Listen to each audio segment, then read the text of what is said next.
रस्ता सुरक्षेच्या दृष्टीने चालक आणि वाहतुकीच्या नियमांचं तंतोतंत पालन केल्यास अपघात टाळता येतात।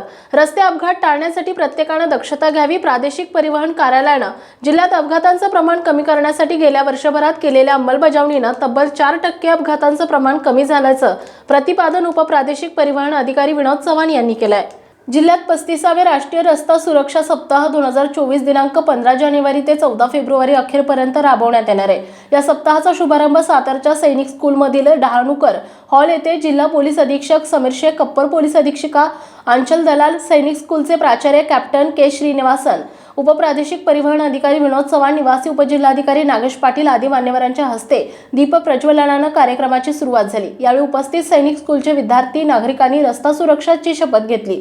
निवासी उपजिल्हाधिकारी नागेश पाटील यांनी रस्ता सुरक्षेचे नियम पालन करण्याबाबतची सुरुवात विद्यार्थी दशेमध्ये होणं गरजेचं असून परिवहन विभाग आणि पोलीस विभागाने जिल्ह्यातील शाळांमध्ये रस्ता सुरक्षेविषयी प्रात्यक्षिक कार्यक्रम राबवण्याबाबत विनंती केली आहे। सैनिक स्कूलचे प्राचार्य कॅप्टन के श्रीनिवासन यांनी वाहन चालक आणि रस्ता सुरक्षेविषयी सर्व नियमांचं पालन करा, हेल्मेटचा वापर करा, वाहन चालवताना मोबाईलचा वापर करू नका, सीट बेल्टचा वापर करा, वाहन चालवताना रस्ता वापरणाऱ्या इतर घटकांची सुद्धा काळजी घेण्याचं आवाहन केलंय।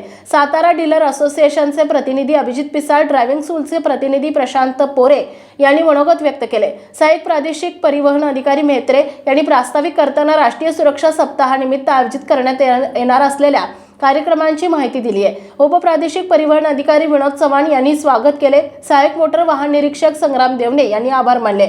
सहाय्यक मोटर वाहन निरीक्षक पूजा लोखंडे यांनी सूत्रसंचालन केले।